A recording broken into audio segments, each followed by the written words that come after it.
जीत गई जिंदगी। नमस्कार, आपके साथ मैं हूं सबीना तामंग देशमुख। और देखिए, जिस तरह से एक एक जिंदगी को महफूज करने की कोशिश शुरू हो रही थी, वो आखिरकार पूरी तरह से रंग लाई। नमस्कार, मैं हूं आपके साथ अनुपमा झा। लगातार न्यूज 18 इंडिया पर सबसे बड़ी कवरेज 17 दिनों से लगातार जारी है। एक एक तस्वीर आपको दिखा रहे हैं। वो तस्वीर भी हमने आपको दिखाई थी जब 1 इंच से शुरुआत की गई थी और आखिरकार आज जो है रेस्क्यू टीम पहुंच चुकी है मजदूरों के पास। बस अब कुछ ही देर बाद मजदूर टनल से बाहर आते हुए दिखाई देंगे। और अनुपमा, कहा जा सकता है कि ये वो शुभ घड़ी है जिसका इंतजार न सिर्फ 41 जिंदगियों के परिजन कर रहे थे, बल्कि पूरा देश बेसब्री से कर रहा था। हर कोई जानता है कि इस वक्त वो शारीरिक और मानसिक तौर पर किस दर्द को झेल रहे हैं। 18वां दिन है, लेकिन अब दर्द की वो घड़ी बस कुछ ही मिनटों में खत्म होने वाली है, क्योंकि टनल के अंदर एक अस्थायी यानी टेम्पररी हॉस्पिटल बनाया गया है, जहां पर सबसे पहले इन 41 मजदूरों को, इन 41 जिंदगियों को प्राथमिक तौर पर देखा जाएगा। और उसके बाद आखिरकार वो शुभ घड़ी देखिए आ चुकी है। हम टनल के अंदर की वो तस्वीर भी दिखा रहे हैं अनुपमा, जो वाकई हर किसी को बेहद सुकून दे रही है। बिल्कुल सबीना, और इसीलिए हम कह रहे हैं कि शुभ मंगल घड़ी, क्योंकि आज मंगलवार का दिन और आज हमने वो तस्वीर भी देखी कि आखिर विक्स जो है वो किस तरीके से पूजा पाठ करे। हालांकि सुबह से 17 दिनों से लगातार देश भर में दुआओं का दौर जारी है। विदेशों से भी हमने तस्वीरें देखी। हर कोई चाह रहा था कि किसी भी तरीके से जल्द, हालांकि ऑक्सीजन हो, खाना पीना हो, सब कुछ पहुंचाया जा रहा था, लेकिन समझा जा सकता है। ये देखिए, ड्रोन से ली हुई तस्वीरें, दरअसल ड्रोन से निगरानी जो है की जा रही है लगातार, ताकि किसी भी तरीके की स्थिति, अब आप ये समझिए कि जब वहां से सभी मजदूर एक एक एम्बुलेंस से उनको ले जाया जाएगा तो किसी भी तरीके की स्थिति, पैनिक सिचुएशन ना बने, इसीलिए सब कुछ कंट्रोल में रहे। ग्रीन कॉरिडोर बनाया गया है, 41 एम्बुलेंस वहां पर मौजूद है। और हमारे सहयोगी प्रशांत हमारे साथ मौजूद है। प्रशांत, आप और प्रियंका लगातार ग्राउंड जीरो से हर वो तस्वीर भेज रहे हैं जिसे पूरा देश यहां पर देख रहा है। एक बार फिर से जानना चाहेंगे प्रशांत, वो शुभ घड़ी आने में और कितना वक्त बाकी है, जो इस वक्त आपके पास जानकारी हाथ लगी? मानो धड़कने थम सी गई हो, हर किसी का यही हाल है आज यहाँ पर। जबकि इस सिलक्यारा टनल के बाहर जिनकी भी मौजूदगी है, जो चाहे डायरेक्ट इस मिशन में लगे हुए थे या फिर इनडायरेक्ट इसका हिस्सा बने हुए थे, लोगों ने अपनी अपनी भूमिका निभाई है। क्योंकि इस टनल तक पहुंचने वाला वो रास्ता जहां एक पत्थर भी है, तो लोगों ने गाड़ी रोककर पत्थर रास्ते से हटाया है। ये उनकी अपनी भूमिका थी कि वो डायरेक्ट तो रेस्क्यू ऑपरेशन का हिस्सा नहीं बन सकते, लेकिन जिसकी जो मदद बन पड़ती थी वो उन्होंने किया है। और इसीलिए अभी सांसें थामे बस सभी की निगाहें यहीं इसी टनल के द्वार पर कि क्या पहली कोई ऐसी खबर यहां से निकल के आएगी। क्योंकि अब ये एक तस्वीर देखिए, ये डॉक्टर्स की टीम यहां से बाहर आती हुई, क्योंकि एक जो अस्थायी अस्पताल बनाया गया है इसी टनल के भीतर में, कुछ बेड लगाए गए हैं, क्योंकि सबसे पहले लाकर के वहां उन्हें लिटाया जाएगा। 17 दिन से वो उस टनल के भीतर एक खास जगह पर ही मौजूद है। यहां कुछ खास डॉक्टर्स हैं, डॉक्टर्स ने उनका हेल्थ चेकअप करना है, और उसके लिए वहां जो अस्पताल बनाया गया है उसमें तमाम वो फर्स्ट एड का सामान भी रखा गया है, ताकि अगर कुछ ऐसे उपचार की जरूरत जो उन्हें तुरंत यहां मुहैया करवाई जाए, तो वो पूरे इक्विपमेंट्स लेकर के डॉक्टर्स की टीम भीतर गई थी।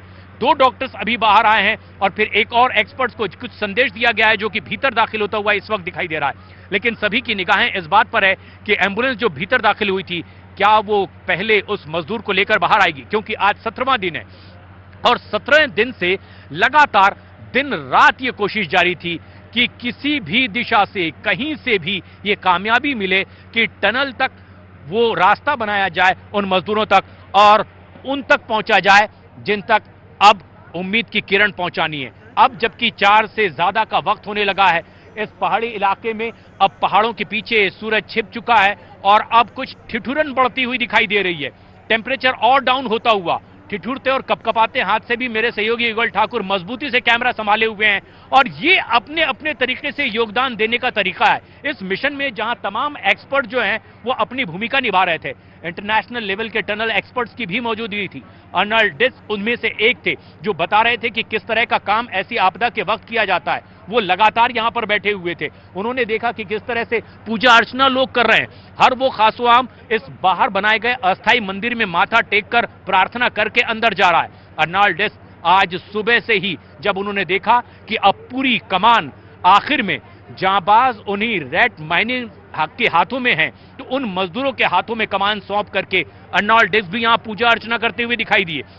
इसके अलावा जो एक बहुत ही माइक्रो माइनिंग के काम में लगे एक्सपर्ट्स हैं, उनकी भी मौजूदगी थी। उन्होंने भी अपना योगदान दिया। तमाम वो लोग जो अलग अलग विभागों से यहां पर आए हुए थे, वो दिन रात इस रेस्क्यू ऑपरेशन में जुटे हुए थे। और आज 17वें दिन, दीपावली के दिन जब यह हादसा हुआ, जब टनल का एक 60 फीट का, तकरीबन 60 मीटर का हिस्सा कोलैप्स हो गया, तब से एक 2 किलोमीटर के दायरे में ही वो 41 मजदूर फंसे हुए। हालांकि सबसे पहले उनसे संपर्क स्थापित किया गया, खाने और पीने का सामान पहुंचाने के लिए एक सुगम रास्ता बनाया गया, उनका हालचाल जाना गया कि वो किस तरह से स्वस्थ रह सकते हैं। लेकिन खास बात यह है कि प्रशासन ने कुछ इस तरह के भी इंतजाम किए ताकि मानसिक रूप से वो स्वस्थ महसूस करें।